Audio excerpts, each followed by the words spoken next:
بسم الله الرحمن الرحيم والسلام يا مرت شرفتا قيمها بدن كسو قيب قشي حفلدeenan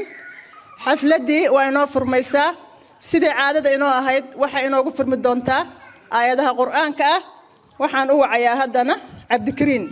أعوذ بالله من الشيطان الرجيم بسم الله الرحمن الرحيم والضحى والليل إذا سجى ما ودعك ربك وما قلى وللآخرة خير لك من الأولى ولسوف يعطيك ربك فترضى ألم يجدك يتيما فآوى ووجدك ضالا فهدى ووجدك عائلا فأغنى فأما اليتيم فلا تقهر وأما السائل فلا تنهر وأما بنعمة ربك فحدث صدق الله العظيم.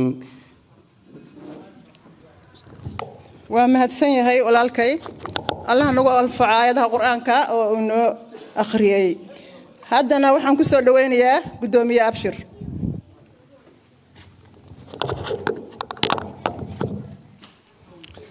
بسم الله الرحمن الرحيم فرتون ومهدسن تهي آدي آد بو مهدسن تهي وحوي كوبنهيغن بيغوتي من حفلة دانسين وكلاسة وقيب قشو مركا إن لغو بقادية مضان تهي marka ugu horeysa walaalayaal horta ilaahay baa mahad iskale sukeen keenay marka labaad caaw waxaan isugu nimid in aan ma aragtay maadaama xafladii 1 Agoost ina ka baaqatay sanadkan in ma aragtay aan isu nimaadno oo ka hadalna xaaladda jaaliyadda xaaladda mataqaana wadankeeni iyo mustaqbalkeena iyo sidii aan jaaliyadeena ku sii xoogsaynsan lahayn iyo wixii kale oo wadanka ka jira haday noqoto siyaasadaha hadda doorashada inuu ku soo socota oo nin musharax ina kala joogo ayada laftigeeda insha Allah waxaan ka dhihi doonaa marka waxaan rabnaa in ma aragtay dhiirigelin oo maanta dhan waxa socotay isu imaatin iyo familiyadii iyo in la wada cunteeyo bay qaybtii hore xafladda ahayd haddana qaybtii dambe ay noo bilaamasay insha Allah walaalayaal waxaan rabaa inaan sheego anigoo ku hadlayo magaca guddiga jaaliyadda jaaliyaddan Puntland qaybta Yulan waxa weeye waa jaaliyad soo jireen ah oo muddo dheer shaqeynaysay oo 15 sano ugu dambeysay shaqo xoog la qabatay waxaan rabaa wax yar oo warbixin inaan idinka siiyo waxyaalaha u qabsoomay 5 sano ugu dambeysay iyo muhiimadda ay leedahay jaaliyaddan inay inoo joogto waxaan rabaa inaan halkan ka sheego 5 sano ugu dambeysay jaaliyaddan Yulan oo hadda xarunteedu oo magaalada Aarhus tahay waxay Puntland geysay hanti dhan 2.5 milyan oo Danish krona hantidaas waxay isugu jirtay mashaariic qalab caafimaad lacag dadka laga ururiyay lacagta caadiga ah oo ma aragtay dadka sanduuqooda ku soo dhacda waa laga soo bilaabay 2020kii iyo 2025kii 5 sano 2.5 milyan lacag u dhiganta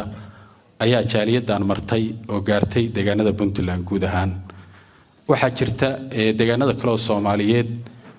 gurmad badan oo jaaliyaddu ka qayb qaadatay oo meelo kale sida Muqdisho Boorame Hargeysa oo ayadana jaaliyadda ay qaybteeda ka qaadatay waxa kale oo jirta 6 bilood oo soo socota ilaa 1 Agoost inta la gaarin sanadkan jaaliyadda waxa uu qorsheysan oo hadda dhaqaalaheedii diyaar yahay haday noqoto mashaariic iyo haday noqoto lacag dadka laga ururiyay 5 milyan iyo 660 kun macnaha lacag ka badan 5 milyan oo Danish krona lacagtaas waxa laga yaabaa dadka inay isweydiiyaan xagee ka timid ilaa meeshan 50 kron baa lagu bixiyaa lacagtaas inta badan waxay ka timaadaa dadka jaaliyadda qaabab kala duwan baa lagu soo ururiyay qaar mashaariic bay ku timid kolley waa wax jaaliyadda maray oo wadankii gaaray marka xubnaha jaaliyadda xaq bay u leeyihiin inay ogaadaan laakiin almuhiim waxay ahayd inaan sheego sidee ku dhacday dad kooban oo lacag yar iska ururiyay in ay maartay mashaariicda inta leeg iyo faa'iidada inta leeg inay gaarsiiyaan oo keenaan waxay ku dhacday oo waxaasoo hantiya lagu soo ururiyay waxay tahay konton mase 100 karoon oo qofka memberka uu bixiyo iyo dadaal yar oo la geliyay shaqo yar oo la qabtay shaqadaas waxaa qabtay guddiga jaaliyadda oo hadda xubnihiisa qaar joogaan anigu aan ka mid ahay magacoodii ku hadlayo waxaa qayb ka ahaa oo qabtay oo abaal weyn ku leh odayaasha waxaa qayb weyn ka ahaa oo qabtay gabdhaha oo maarta ayagu hormood u ahaa mar kasta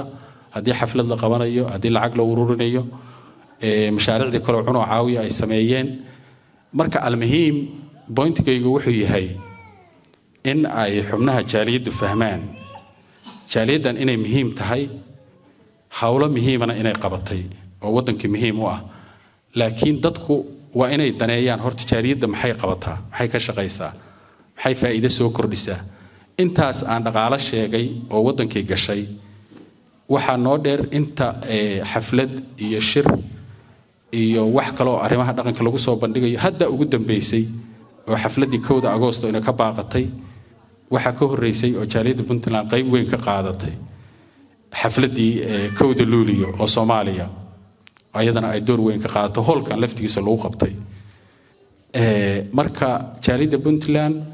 wixii u qabsooma waa wax ummadda Soomaaliyeed dhan u qabsoomay dadka marka waxaan rabnaa inay xubnaheenu sidaa u fahmaan hadda waxaan rabnaa 6 bilood oo soo socota intaan la gaarin Agoosta soo socota jaaliyadda waxaan rabnaa insha Allah inay dadka memberka ay kor u qaxaan waxaan rabnaa jaaliyadda dadka xubnaha inay gacan siiyaan oo gacan dhaqaale haday tahay gacan aqoon baa loo baahan yahay oo waxyaalo badan oo noo qabsoomi lahaa waxay u baahan yihiin dadkii aqoonteeda lahaa baan haysan waxa kale loo baahan yahay isku xirnaan dadka ah waliba dadka waaweyn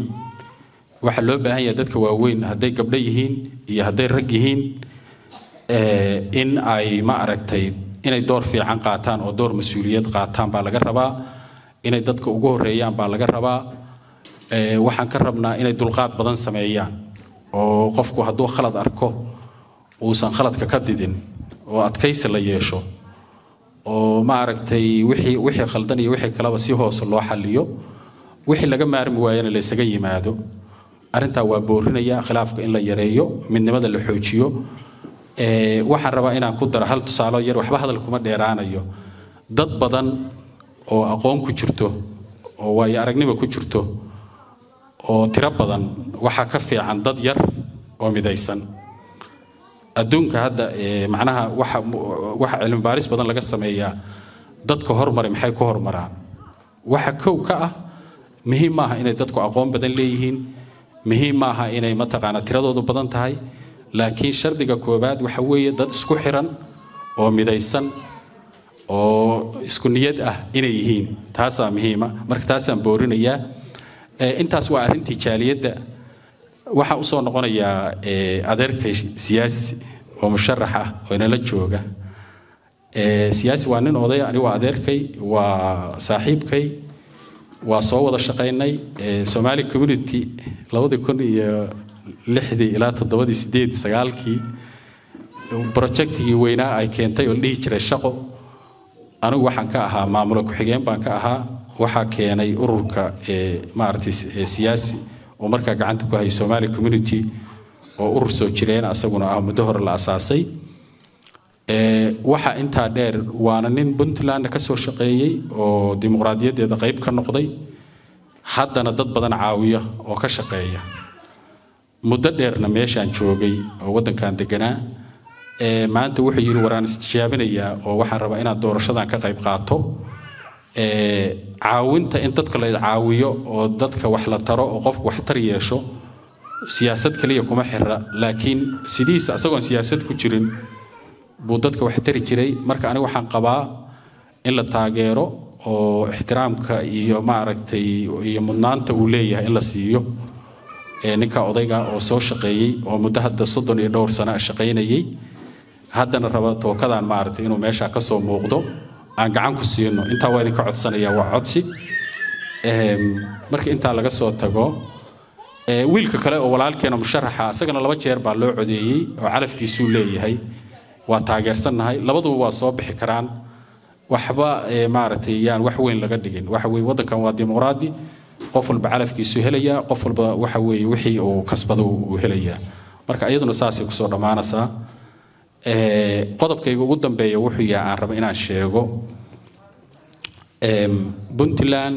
waxa weeye marxalad iyo Soomaaliya guud ahaan marxalad waxay ku jirtaa adag oo kala guur ah marxaladaas oo ay arrimo siyaasadeed iyo arrimo dhaqaale iyo arrimo bulsho intaba isugu jirta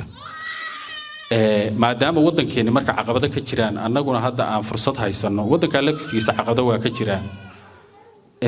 waxa la rabaa dadkeena inay midnimo muujiyaan oo waxa la rabaa wadankii waxa ka jira inaan door ku yeelano oo waxa la rabaa inay ma aragtay Puntland aan tafaraaruq ka imaan dhexdeeda haddii Puntland wax fiican u qabsamo hadda shalay baa ugu dambeysay waa arkayseen dalxiiska Puntland ay soo bandhigtay oo xeebta Mareera iyo Boosaaso quruxdeeda iyo ma aragtay dekadii sida loo hagaajiyay waa aragteen adduunka dhan baa daawanayay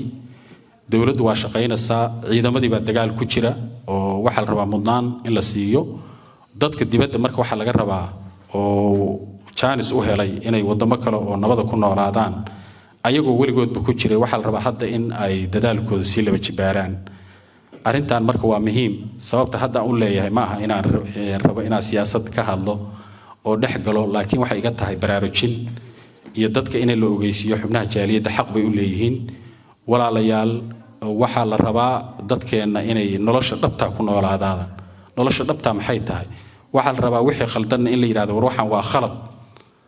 wixii saxana in la taageero laakiin lama rabo qofka asoo khalad u jeeda inuu dhaho aniga ma i qusayso waa ka gabanaya mas aniga ima qusayso waxa la rabaa wixii khaldan oo wadankeena ka jira haday noqoto siyaasad haday noqoto amni inaan doorkeena ka qaadano oo aan ka hadalno oo ma aragtay aan ku dhiirigelino dawladda hadda shaqay ku jirtaa looma baahna mucaarad iyo ciidamo iyo dad ma aragtay dawladda iyo amniga khalkhal gelinaya dadkaas waxa la rabaa in runta loo sheego oo ma aragtay jaaliyad ahaan iyo dadkii kale oo gaari kara intaba ay ka hadlaan qodobka ugu dambeeyay wuxuu yahay aan dhahayo waa idinku dheereeyay iga raali ahaada waxaan rabnaa inaan dadka reer Puntland jaaliyadda hadda Copenhagen Fortune baa ina kala joogta olbana waxa ina kala joogta deeqo odaysana waa laga imaanaya waa laga joogaa waxaan rabnaa jaaliyadda Puntland oo guud ahaan Denmark in midnimadeeda la xoojiyo in dadku isku xiraadaan inaan ma aragtay xafladda xitaa sanad guurada oo Puntland 1 Agoosto insha Allah laftigeeda waa wada qabsan doonaa marka hadalkooda ku dheereeyay aad iyo aad baa u mahadsantihiin waxa weeye caawa waa si fiican baan ma aragtay dhaqanka waa soo bandhigaynaa si fiican baa ma aragtay marka hadalku dhamaado baan heesaheena shidanaynaa marka hal la fadhiyo hal la dul qaato waxa weeye si fiican baan u caweynaynaa waa mahadsantihiin waa mahadsan yahay gudoomiye Abshir haddana waxaan u yeerayaa Cabdirashiid Sheekh Maxamed siyaasi runtii aad baad mahadsantihiin dhammaantiin waxaan ugu mahad u celinayaa Abshir oo runtii gudoomiyaha xilkas ah oo hawl badan runtii qabtay iyo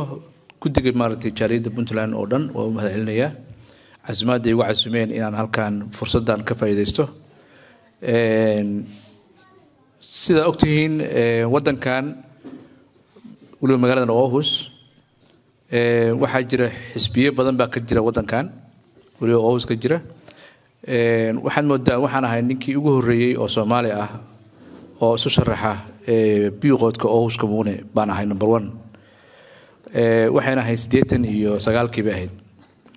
marka taa horta macnaha markii ugu horeysay ma ahan xisbiga hadda aan ka sharaxnahay Social Democratic-na waa xisbiga Soomaalida u heeliyay way haddii aan macnaha maartay runtii aan daacadii la hadlo sababtoo inta hadda macnaha xildhibaan ee iska sharaxday xisbigan oo Soomaali ah kulli waxay Social Democratic ahayn Axmed Jibril baa iska sharaxay Mahad baa iska sharaxay Cali Nuur baa iska sharaxay ana hadda iska sharaxay marka macnaheedu marka waxa weeye waa xisbiga macnaha magaalada Aarhus gacanta ku haya way runtii magaalada maadaama aan deganahay marka siyaasad ahaan waa muhiim inaan ka qayb galno siyaasadda waa muhiim number 1 number 2 waxa kamid ah inaan macnaha u baahanahay inaan wadan magaalada maadaama aan deganahay horumarkeeda aan macnaha dhinaca hawsha ka qabano saas aligeed walaalkayga sharaxan iyo aniguba waa idin simannahay qof walbana suu abshirda u sheegay calafkiisu leeyahay laakiin ajende ahaan markii laga hadlo magaaladan 11 xildhibaan bay ku leeyihiin social democratic magaaladan Aarhus mar walbana macnaha maartay ilaa hadda Aarhus aan imid 88 baan Aarhus imid waxa haystay social democratic hal mar baa macnaha minister qabsatay oo lagu sageedo gabar dhaha qabsatay intii kala social democratic ahayn saas la ligeed marka magaalada iyagaaba iska leh magaaladan iyaga iska leh kommuna iyaga iska leh iskoolada iyaga madax ka ah emismaanada iyaga ah saas la ligeed marka haddii aan maanta dhagax ku tuurro marka wax horumar ma gaarayno macnaheedu marka waxa weeye marka waa inaan la joognaa oo ka warqabnaa oo weheshanaa iyaguna weheshtaan oo weheshanaa dana badan baa naga dhaxeeya magaalada waa degannahay ajandaha macnaha maartay laga hadlayna waxa weeye saad ogtihiinba dhalinyaro badan baa jira oo xabsiga macnaha ku jira Soomaaliyeed oo qaar wadanka laga saarayo dawlad macnaha criminalku waa ugu batay maartay midiya dhalinyarada wataan waa yeelka laftigooda dhiban yihiin oo waa maartay qaar ba balaayim ku jira maaqana ogtihiin Soomaali badan baa oo ku jirta balaayimka hadda oo macnaha waa yeel ah oo keer u baahan taasna waa muhiim inaan ka shaqeyno waxaan kaloo muhiim ah in ilmaha Soomaaliyeed maalmadan doodaas waa ka qayb galay gabdhaha Soomaalida macnaha maartay oo aan dhalay kulli jaamacada ka baxeen laakiin wiilasheeni jaamacad ka baxeen maxaa keenay waxa keenay markuu cunugu 9 sano jiro wadankan baa waxa bilaabanaya in macallimiinta iskoolka iyo directorka ay daba galaan maalmood waxa ay markaan u socono iskoolka waalid ahaan u socono haddii wiilna ku yeero annagoo shoogsan oo baqayna oo ka xun waxa ay sheegi doonaan baan adna haddii gabar tahayna annagoo faraxsan baan adna sababta gabdhaha macnaha maartay waxa weeye waa loo nasteexeeyaa macnaha way rabaan in gabdhihii macnaha horumar ay gaaraan laakiin wiilashii waa baabsiin criminality-ka lagu sheegay marka ama dambiyada ilmuhu galayaan waxa kamid ah galaaska 9 sano markii Germany laga jabinayay ilmaha dhalinyarada waxa kaloo jira runtii oo idin sheegaya markii la yiraahdo shaqada suuqa shaqada waa fiican laakiin malahin macnaha dad madax ah malahin marka waa macnaha helaa Soomaali madax ah oo macnaha maartay mas'uuliyad haysta macnaheedu marka waxa weeye marka fiirisid kommunaha macnaha dawladda marka fiirisid 110 mashaariic baa jira oo la qaban karo laakiin mashaariicdaas waxa weeye marka waxay u baahan tahay in si degan oo qurux badan loo qabto waxaan moodaa anigu hadda 4 sano wax ku maqnaa Puntland waa soo noqday markaan soo noqday awal kommunaha u shaqeynayay waxaan ogaaday hal qof oo kommunaha ka shaqeeya oo aan la shaqeyn jiray inuu xabad ka joogin laakiin hadda markaan soo galo macnaha biiqoodka waxaan helayaa macnaha opportunity badan baan helaynaa Soomaalidan nahay oo kaga faa'iideysan karro inaan horumarkeena ka shaqeyno macnaheedu waxa weeye marka xitaa xantana xamanay inaan ka warqabno waa fiicanta iska daa wax kale waxa kaloo macnaha muhiim ah in haddaan macnaha Soomaali nahay ummadda Ilaahay aan la noolahay aan tusno inaan role model u noqono dad kale macnaheedu waxa marka waxa weeye inaan isgarab istaagno oo aan iscaawino waa muhiim tan kale idinka laftigiinu xaq ba u leedihiin marka qof doorataan ina qofkii daba gashaan oo aad tirahdaan macnaha maartay xaggee wax marayaan anu marka waxaan ka ballan qaadayaa oo caaw idinka ballan qaadayaa haddii aan biiqodka soo galo in bishii mar ay la kulantaan dawladda magaaladan oo baahidiina aad soo gudbisaan ama maayarka ha noqdo ama qodma ha noqdo inaan soo horfariisiyo oo aad bishii mar la kulantaan oo aad tirahdaan qaybta ilmaha waa u baahannahay ama baahidiina aad soo gudbisaan farkaliya fool ma dhaqdo idinkan waa idin baahanahay idinkuna waa ii baahantihiin macnaheedu marka waxa weeye aan gacmahaas qabsanno Soomaali baan nahay hal Soomaali baan nahay anuu Soomaali kala duwan manihi marka meeshan joogno inaan Soomaalinimadeena macnaha maartay aan ku duulo wax ka fiican ma leh sharaftu waxa weeye inaan isdugsanaa sharaf ah marka walaalayaal codku waa muhiim in inta la baxo la codeeyana waa very important wadankan waxa weeye xisbiyada si kasta ha noqdeen laakiin qalinka baa muhiim ah maalin dhaweyd shir baan qabanay Soomaali yar baa timid 40 qof meelahaas aan ahayn biiqoodka ka sheekaysanayeen Deenishku way leeyihiin macnaha 40 Soomaaliya macnaha maartay baan la kulanna macnaheedu waxa weeye marka waa nil baahan yahay aragina la rabaa baahidina la rabaa in aragtaan waxyaalaha ugu muhiimsan aan ka shaqeynayo waxa weeye in la sameeyo minto waxa la dhahaa macnaha maartay dadkana waa yeelka ah waxay ku jiraan balaayin xitaa af Soomaaliga qof ku hadla oo la sheekaysta 2 saac waxay taraysaa taas moogtiin horta mana qof waayeel ah oo balaayin ku jira oo aan Soomaali ku hadlin waa qiyaas kartaan waxaan xasuustaa markaan wadanka imid aniga waa hore ahayd high school baan ku xarooday 6 bilood markaan ku jiro high schoolkii baan waxaan arkay anoo af Soomaali ku hadlaya markaas deelisku waxay leeyihiin waxaad ku hadlaysaa luqad kale ku hadlaysaa aan fahmin markaasaan soo xasuustay aan Soomaali ku hadlayo marka macnaheedu waxa weeye qadarinta ay leedahay fiiriya in ilmaheena macnaha marti iyo waayelkeena luqadeena ay ku hadlaan wax weyn weey marka hadii lagu shaqaaleysiyo marka Soomaali lagu shaqaaleysiyo minto u noqda dadka waayeelka balaayim ku jira wax fiican weey hadda anigu macnaha marti campaign-kii macnaha hadda ma bilaabin shir baan qabsan doonaa oo dambe oo anigu macnaha Puntland shaqo ku lahayn laakiinse وانا اسكي لونا معنا مرتي حزبي وسان تانا اسكي لونا مهم sababtoo ah xisbiyada Denmark waa isku wada mid ama jecelaha jecelaanina laakiin waxa kala duwan waxa weeye see loo macnaha marti loo xeel loo xigtay kan ugu gaar macnaha see qofka bini'aadanka oo xisbiga ka tirsan ama mas'uulka ah inuu macnaha marti la challenge marti hawl la qabsado umada kale baa muhiim ah wada azmi doona insha Allah xafladoon baa qabsan doona haddana aad iyo aad baan idinku mahad celinayaa sida hadda sharafta leh iyo hawsha wadaan iyo Puntland macnaha marti inaad horumarkeeda ka shaqeynaysaan hadday aad baan idinku mahad celinayaa dhamaantiin waana mahadsantiin wassalaamu calaykum waraxmatullaahi wabarakaatuh wuu mahadsan yahay Cabdirashiid Siyaasi haddana waxaan u yeeri doonaa waxaan codsanaynaa ilmaha in la ka fariisiyo idinkoo raali ah waxaan u yeeri doonaa walaalkay Cabdulqaadir Biino soo dhawaad Cabdulqaadir بسم الله الرحمن الرحيم فرتون حسن ولا لياد دياد بنكو سلاميا فرحت بين نوتها انت سو كيلومتر ان نوغا تماديد oo kala qaybashid maartay jaaliyada Puntland adila Korea badinkan hadda ay soo siin ay aaw halkan ku qabatay aad baad u mahadsan tahay wakiil baa ka tahay Copenhagen oo dhan waana ku faraxsanahay in aasaa adila Korea ay isu kaashano hal wadan bayna hal magacna waaleen waxaan kale u mahad celinayaa gudoomiyaha gudiga fulinta Abshir oo runtii aan dhigi karo ma sha Allah weeye wax aad u fiican oo lagu farxo hadii la Korea jaaliyadan ku soo kordhiyay ama u qabtay asaga iyo xubnaha gudiga ayo la shaqeeya aad iyo aad baynu ka hambalyeynaya waxaan kale oo hambalyeynayaa gabdhaha Puntland oo hadii la Korea Denmark jooga oo hortayda fadhiya waan dhigi karo waa laf dhabarka ama waxa weeye runtii waa labeenta jaaliyadan hadii la Korea ay ku faanto hormoodna waa hambalyaan leeyahay waana mahadsantiin baa leeyahay saas oo kale odayaasha aan ka xusu kara hadii la Korea Saciid iyo odayaasha oo marjaca oo jaaliyada oo badan oo halkaan hadii la Korea magacooda aan ku soo koobi karin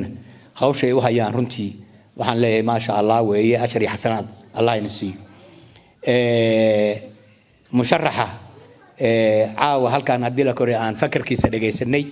Cabdirashiid Sheekh Maxamuud waxaan leeyahay ma sha Allah waa soo dhawow sida lagu soo dhaweeyay baan ku soo dhaweynaynaa waana ku faraxsanahay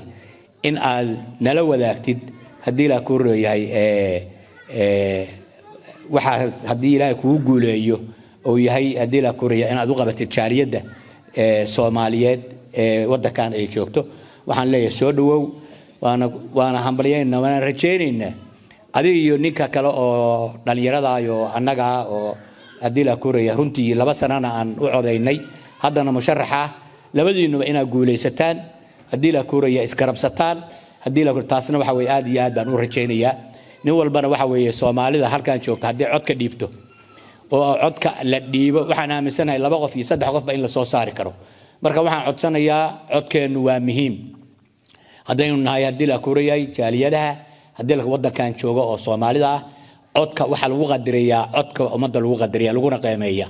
xisbiyadu markay arkaan codkaaga inaad leedahay waxyaalo badan oo ay sheegi jireen oo hadii la Korea inaynasaha way la gabarayaan sababta codkaaga waxa la arkay inuu wax tar yahay waxay noqonaysaa in xisbiyadu kugu dagaalaan kuguna xisaabtaan marka waxaan codsanayaa codka in la bixiyo oo waliba dhalinyaradu ay codka bixiso oo waalidiintu ay juhud ku bixiyaan codka in la bixiyo taasa muhiim inoo ah inta markaan iraahdo 2 qodob baan rabaa inaan aan ku soo kooba arintayda mid waxa weeye gudoomiyahan la qabaayo waxa weeye inagu halkaan baynu degannahay jaaliyada Puntland runtii waa u mahadcelinaya jaaliyada Puntland oo joogta dalka Denmark waa u mahadcelinaya si gaar ah waxaan ugu mahadcelinayaa jaaliyada Yuland oo runtii halkaan hadda ma taqaana xoogooda oo fadhiyo meeshii haysdheynina laba qof meeshay joogto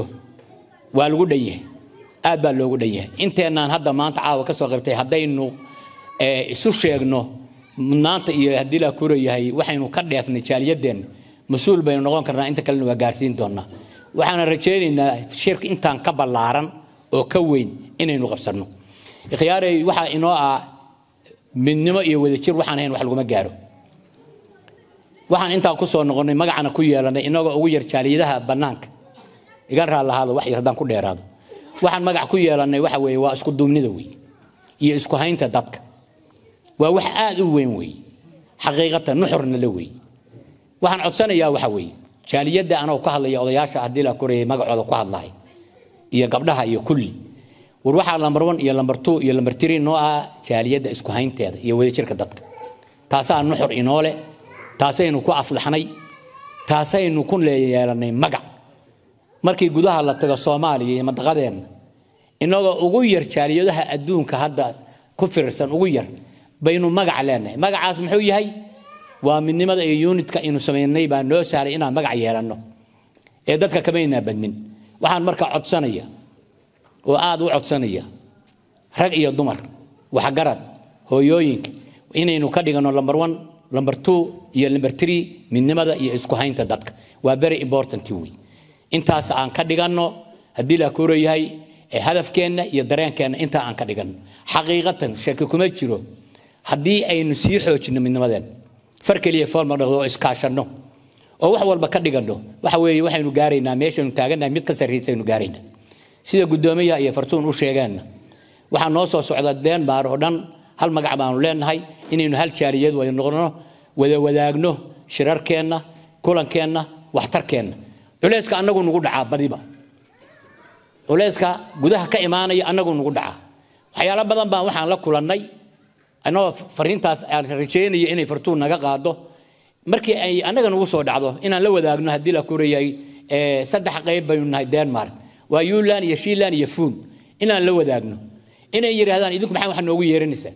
say u dhicin waxaan rajaynaynaa dalad midaysan oo hadii la koreeyay Denmark ay leedahay oo qofka uu soo martay kan noqon wixii ka yimaado dalkeeni inaan way qaadano arintaasna fariintaasna fartuun baa aan u sii dhiibayna insha Allah horeyna gudoomiye waa u yiri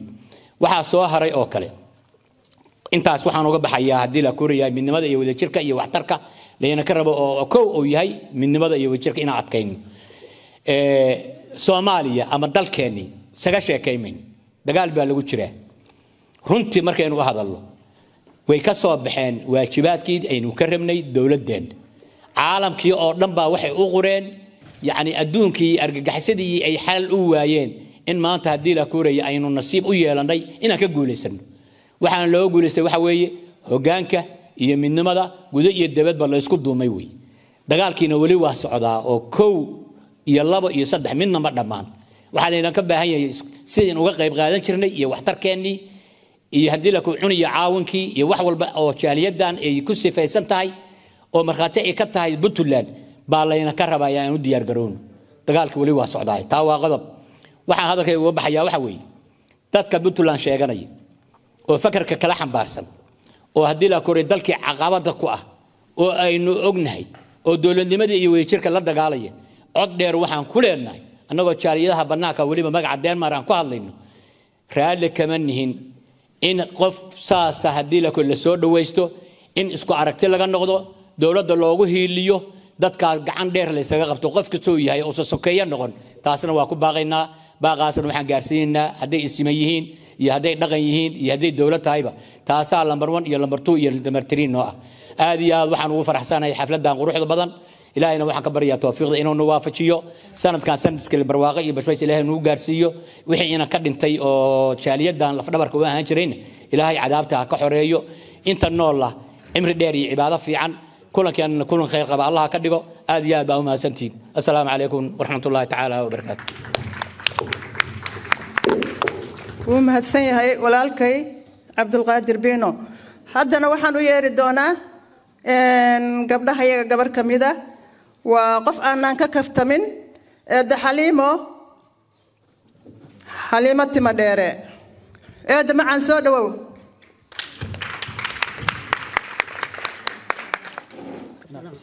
وعليكم السلام بسم الله الحمد لله والصلاة والسلام على رسول الله السلام عليكم ورحمة الله وبركاته شاليد بدلان وماشي فردة إيو سياسي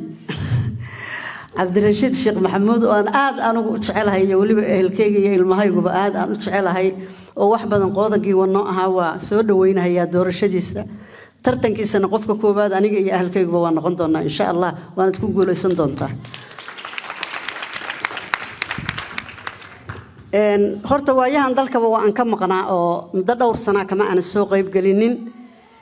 jaaliyada Puntland waa jaaliyad qaali ah oo Denmark meel kastaba ha joogeen Yuland ba ugu adkaatay aad baan u jecelahay isu imaatinkiina iyo aragtidiina iyo maaragta wanaagiina waxaana jeclaan lahaa sida ay u sheegeen walaalahayga iga horeeyay midnimo inaanu sameeyno oo isku xiraano hobladii waa bari waxay dhaheen beeshii midaysan buuraha jibaxda birta way dhalaashaan badda way tilaabaan hadaynu midowno 10 qof hadaynu nahay waxaanu noqon karnaa unit muuqda hadaynu aamusnana waxaan noqon doonaa meel mugdiya waxaana jecelahay inaynaan noqonin calanka Soomaaliya dadkii dhaliyay baan u horeyn ila الآن waa joognaa ummaduna kaligeanba ina haysataa saad u ogtihiinba waxaynu yeelanay dad badan oo inaga kaliya fiirinayo cadawnimadan arkaya oo inaga xataa inaga mid ah waxayna haystaa cadow in la dagaalamayo buuraheena ku jira waxayna haystaa dadkeeni oo dib ugu soo noqday dalkeeni oo waxaan sameeynaynaa Puntland cusub waxaan rajaynaynaa inaynu midowno horta dadkeena banaanka jooga oo aynu iska dhicin cadawgaas ku badan ku sii dheeraan maayo warka iguma badna waana tabar daranahay ilaahay waxaan uga baryayaa ku midooba inaynu noqono ilaahay waxaan ka baryaynaa wanaageenu inuu bato ilaahay waxaan ka baryaynaa midnimo iyo israac iyo tawfiiq inuu siiyo dal wanaagsan oo Puntland la yiraahdo oo udug leh oo dhul balaaran oo Soomaaliya ugu balaaran uguna dad badan baynu haysanay kuwii ku midooba dalkooda u muuqda ilaahay inuu naga dhigo waana idin mahad celinayaa xusidaada xusteen Cabdirashiid muddo 30 sano aan wadanka jooga 2005 waxaan imid 95 October 23 baan Soomaaliya iska dhibay maalintan ka soo kacay ilaa maantana Cabdirashiid dadka Soomaaliyeed buu adeegahay waxaan taagnaa 50 qof oo Soomaaliya in la yiri waa la raafahayaa waxa laga noqday baasaboorradii Cabdirashiid inuu soo celiyay xildhibaan muuna ahayn qoodagii wana muuna ahayn waxa wiil yar oo dhalinyaro ah oo jooga xafiis wana u soo celiyay waa uu hirgeliyay wiilasha yaryarka anigu aan wiilal ku lahaa waxaan gartaa la raadiyo la yiraahdo waxay galaan diskoteegyada oo ay meel u fureen ay ku xareeyeen oo lala dagaalo anigu inta isu taagay anoo qalan oo dhaawacaan anaga ku raacsanahay naga taabanina waxaan aaminsanahay hadduu qiidagu noqdo inuu wax badan uu tari doono saasaan rajaynayaa anigu ilaahayna waxaan ka baryahayaa inuu ku hagaajiyo meesha wanaagsan asaga iyo wiilka kale oo walaalkeena oo Soomaaliga labadaba marka Cabdirashiid waxaan ku leenahay soo dhawow Allah ku barakeeyo waxaan rajaynaynaa gacan in lagu siiyo dadkii midaysan baana wax isu taraan midowna saasaan idin leeyahay assalaamu calaykum wa rahmatullaahi wa barakaatuh حليمة وما هتسنت يد معان أوكي أبشر بانو يا أبشر سودو بروفيسور كان سودو هذا بسم الله الرحمن الرحيم الحمد لله رب العالمين والصلاة والسلام على النبي الأمي الكريم وسلامتهن أدبن وقفر حسن هاي حفلة دان قيمها قايها له وعاوة لغو براروجين أيو يعني برنامج كهراء وباقضي وهاتن يعني شربون تلاندي جالية دلقة بقارسين هايو إن أي ماركتي دبو أبابولان وأنا كفر حسن هاي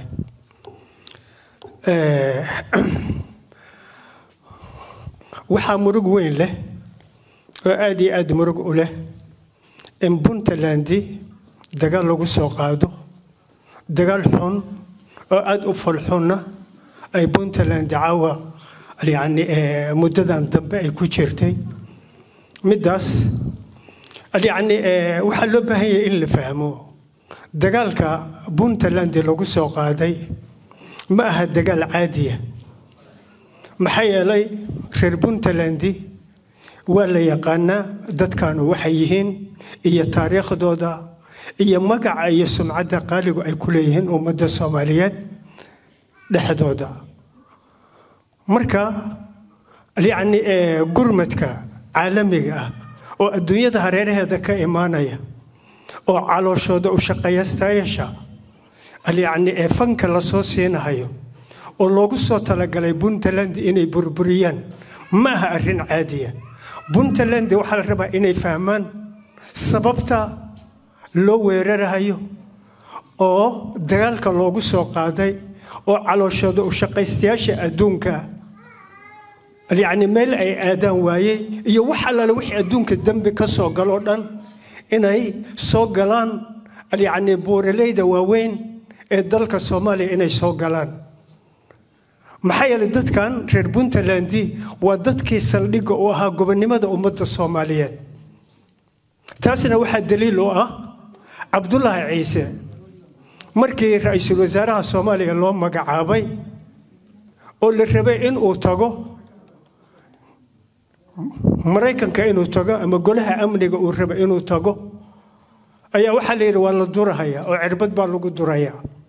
si caafimaadkiisa loo ilaaliyo ben bay ahayd baa la yiri cirbad ma ahayn in lagu duro laakiin ujeedadu maxay ahayd ujeedadu waxay ahayd yani shaki weyn ayaa jiray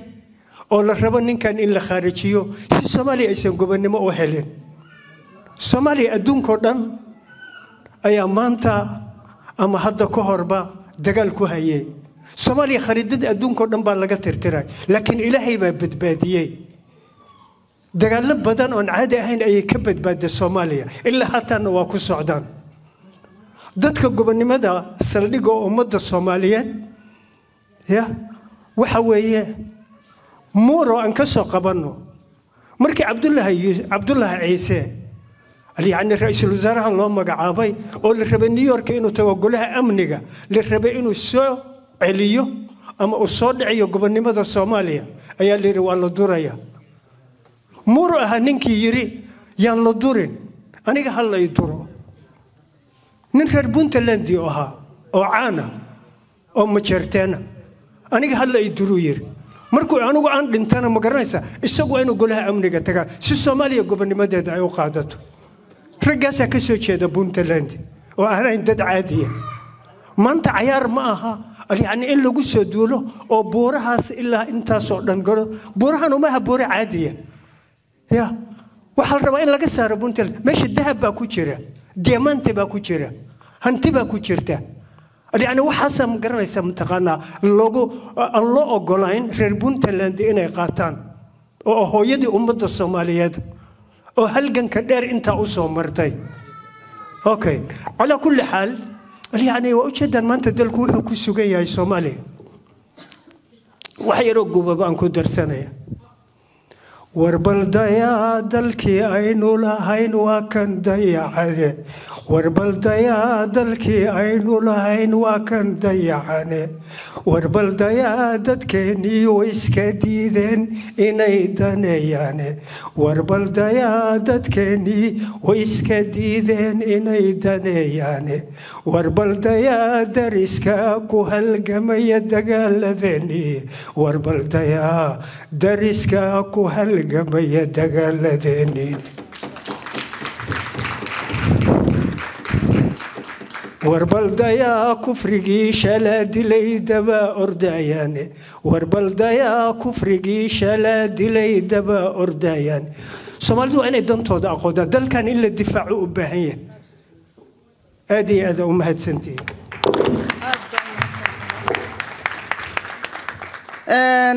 بروفيسور أبشر أدر معان آد أمها سنتين هنتي واقيروني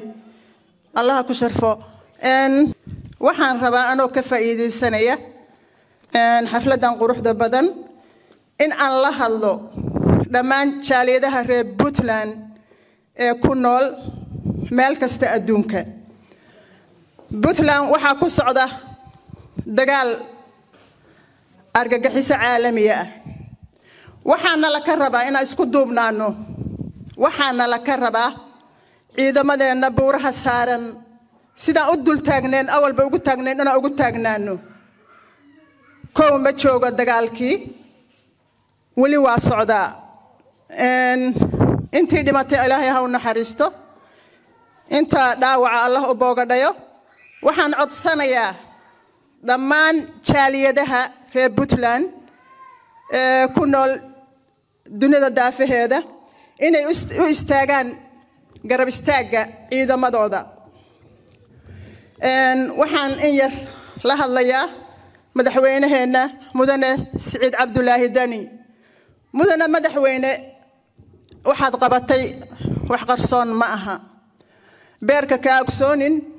runtii ciidamada waa inuu garab istaagnaa. hadda kiis waxa yaala lacag nala ka soo codsaday oo loo baahan yahay. waa diyaarinay lacagtaas waana tagi doontaa balse dagaalku wali ma dhammaan.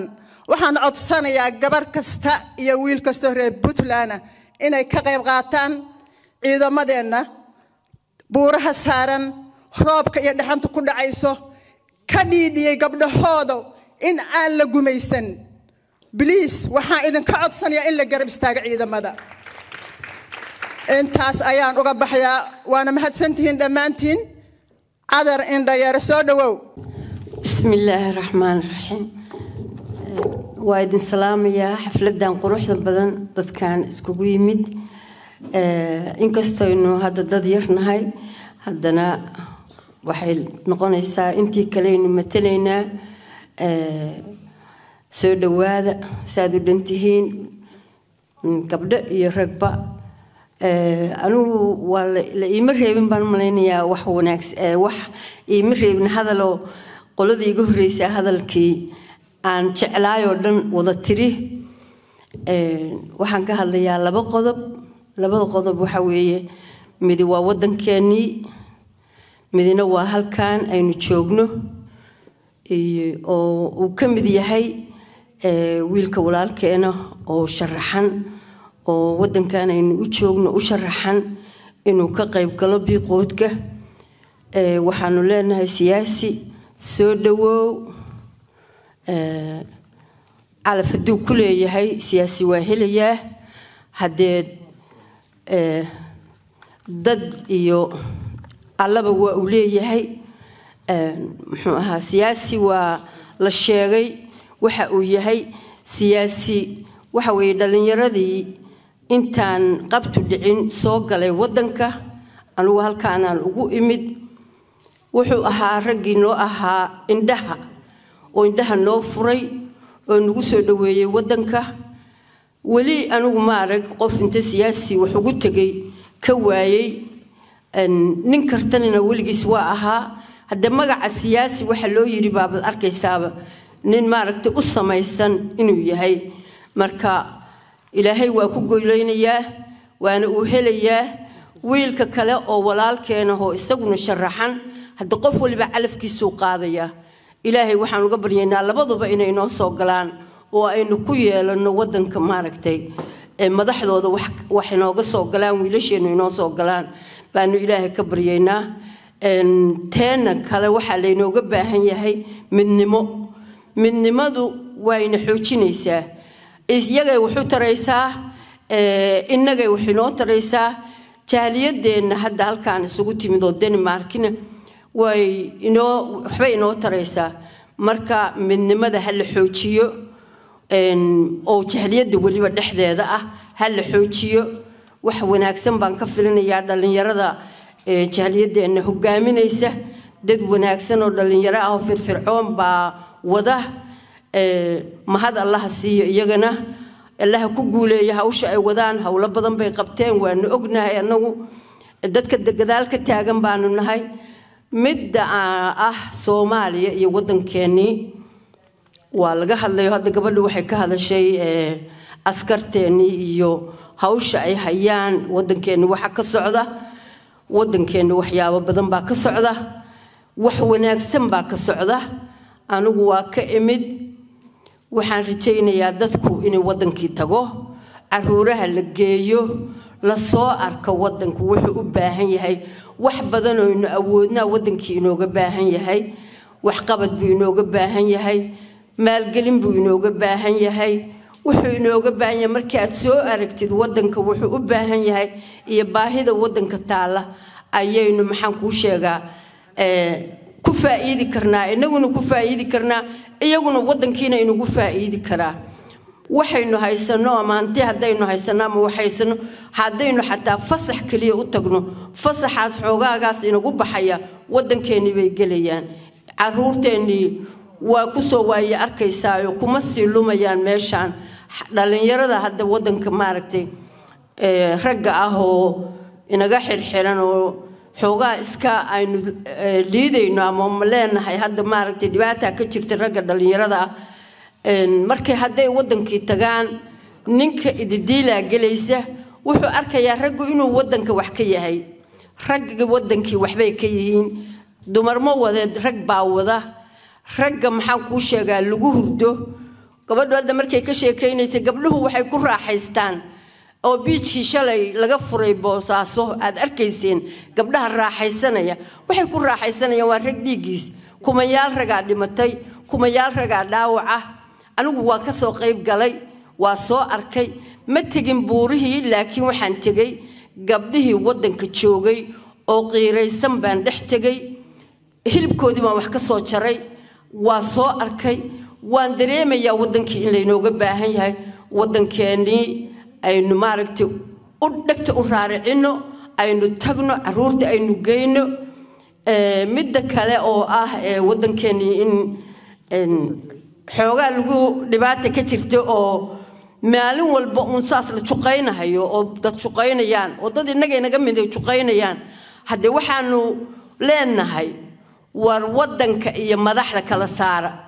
war waddanka innagaa leh buntland baa leh dadkeedaa leh shacbigeedaa leh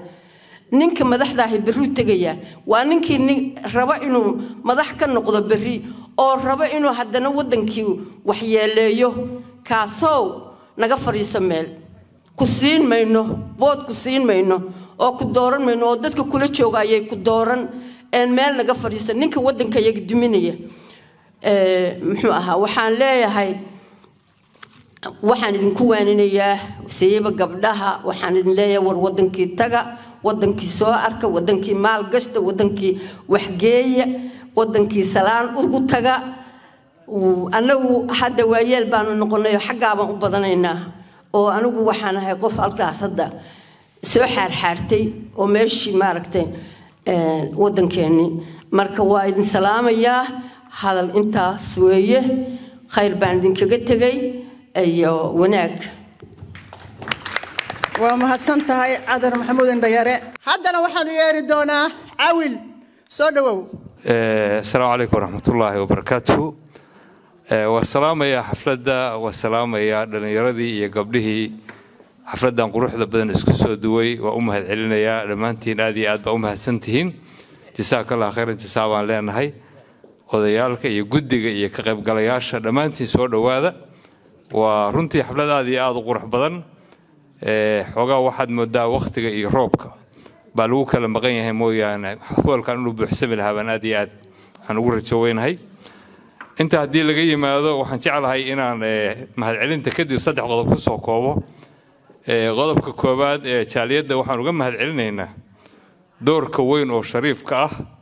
ويدل كان كهيسو رنت السيد الله صيبة وحي هرمود كتهاي أو هلاع كتهاي وحقوت كدل كان نشوفنا الدنمارك سلم وقته أو مقله أي واحد يقول نقطي رول موديل إن حفلتها كلا iyo jaariyadaha kale ay ku daydaan wax badan ay dalka gaarsiiso especially horumarinta dalka waxaan laakiin mar kale ku celin lahaa dadaalkaas in lagu daro sidii la sheegay dalku dagaal buu ku jiraa dagaalkaasuna wali ma dhamaanin fayskii koowaad oo hadda calmiskaad baa weli gabagaba maraya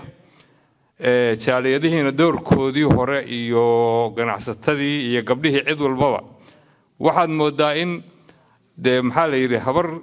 gabar maxaa la yiri nabi dhashay iyo dhamaysimayaa la oran jiray hal mar baad moodaa in laga dhigay laakiin arrintu waa inoo furan tahay jaaliyadan waxaan ka codsan lahaa barakaysan inay mar kale dadka boorka ka jafto qurbo joogta ah oo fundraising samayso oo mar kale la dardargeliyo arrintaas si runtii aynu mare uga dhalino oo aynu mataqaanaa gabagabadeedana insha allahu tacaala ku khatino dalkii oo nabada intaas waxaan ka oranayaa jaaliyadda dhinaca dagaalka hadda heestii la qaadayay wax kale iska daashan birihii buuraha joogay baa bartay oo carabtii baa baratay oo ummadii oo dhan hadda cadaan iyo madow calankaas oo buur walba laga taagay ciidanka dagaalamayo Daesh maanta 10 ka u dhigay markii la arkay Soomaaliyadii kaleba in loo loobaad muddo oo dadkii ay meel walba ay carab iyo cajab ay hadal hayaan ee Puntland iyo dagaalka ay buuraha kaga jirto iyo dagaalkii ku jirto iyo Daesh oo faraha looga gubtay siday runtii meel u saartay ragga halka ku dhintay iyo gabdhaba dagaalka ku jira waxaan Ilaahay uga baryaynaa intii dhimatay Ilaahay inuu u naxariisto inta dhaawacan Ilaahay inuu bogsiiyo reerihii iyo faamiladii iyo dadka ay ka tageenna Ilaahay inuu gacan qabo ku qabto inta buuraha ku jirto oo wali dagaalka ku jirtana Ilaahay inuu nabadgeliyo badbaadin Ilaahay uga baryaynaa waxaan leenahay meel kasto la joogo hal garab istaago hana loo duceeyo oo salaada subaxiga loogu duceeyo oo maartay raggaas iyo gabdhahaas dadka dagaalka ku jiro naftooda iigood inoo horeeya aynu ducada iyo kiilka la garab istaagno waxaan inta ku darayaa markii dagaalkii hadda la arkay inay Puntland guuleysatay wadamo waaweyn iyo dawlado waaweyn oo Soomaaliya isaga dhigay saaxiib dhow leeyihiin hal dawlad oo garab siisay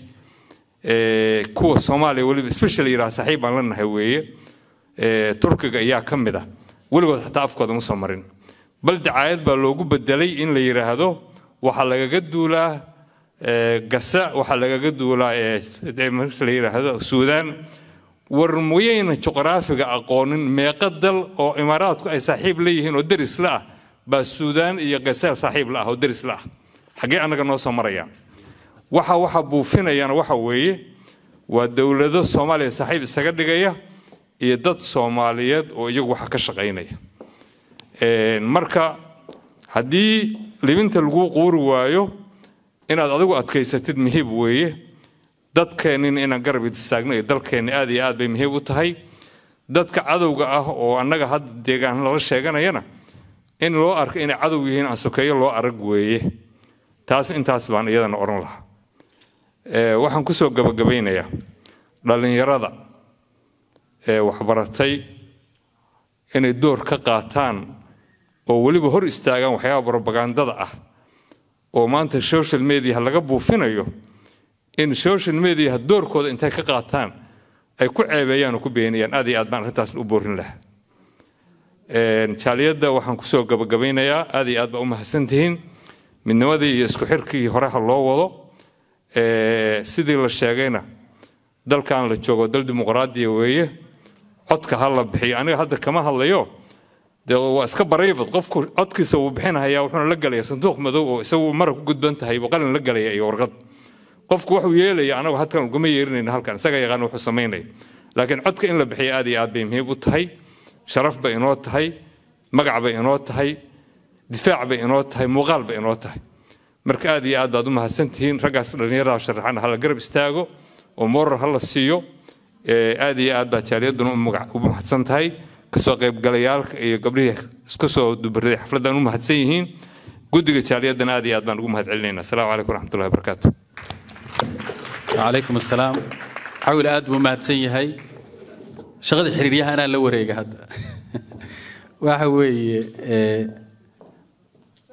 وسوق بقبيستنا إن قدومي حنان بتشوكتا هديك المدة هسو أنت أنا سوق بقبين هدي حنان عيسى هالين وحنا لا تشوق إن اللي يرى هذا كورس شرحي أو اللي هذا فوت خساري ninkaas 950 cod buu khasaariyey waagi wuxuu isu sharaxay baarlamaanka Denmark jaaliyadana 950 cod buu helay waxa weeye aniga kuwa cadaan isla shaqeynaa waxa la xagee u codaysay waxaan ku ninkaas aqaana isaga u codeeyay marka waxay dhaheen ma adigoo oo ma artay halkan jooga baad waxaad bilowday alternative miya tigoone waxa way xisbi ajnabi ahaayeen marka maxamed soo dhawow laakiin sidii loo doortay jaaliyadda uguma shaqeyn isaga dhihi doon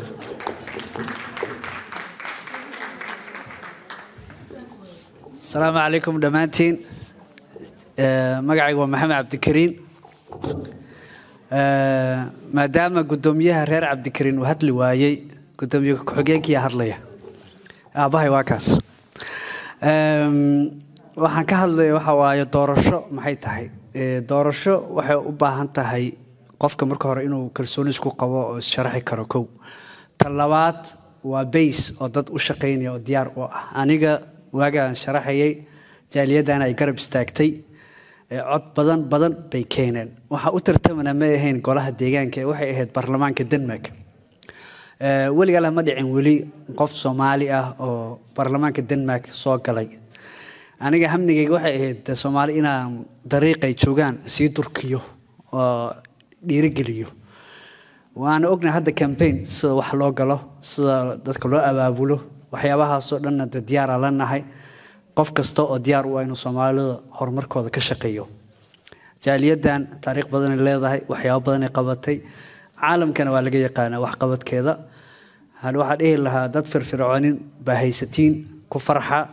wana la shaqeeya dhalinyaradan aad iyo aad u shaqeynaysa السلام عليكم عليكم السلام محمد وما تسيهي waxa weey waa soo gabagabaysanayna qaybta hadalka waxaan u gudbaynaa qaybta maaweelada waxa weey hal joogo waa caweynaynaa bas insha Allah waxa weey waa idin mahad celinaynaa intii ka hadashay oo qaybta hadalka soo gabagabaysanaynaa waxaan rabaa inaan ma aragtay dadka odayaasha iyo dadka ma aragtay gabdhaha ma aragtay waqti badan geliyay oo markasta dhiirigelinta waa ku mahadsan yihiin waxaan rabnaa inay hawshooda sii laabaan oo diiwaangelinta dadka inay nagala qayb qaataan waxaan rabnaa dadka in la yiraahdo qaar ha shaqeeyeen hana isdiiwaan geliyeen qaar inay banaanka iska joogaan arinta lama aqbalayo waxa weeye wixii isku hoos jira dambe ma jirto qofkii aan jaaliyadda gacan siin oo waxa la rabaa dadka waaweyn ilmahooda inay diiwaan geliyaan ilmahooda dadka waaweyn waa ka dhaqaale fiican yihiin waa aqoon inuu ma aragtay heestii maadaama dad Soomaali isku yimid aan nahay heesta calanka Soomaaliya inuu noogu tuuro heestaasaan ku nasanaynaa ka bacdi DJ-ga inoo imaan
Oh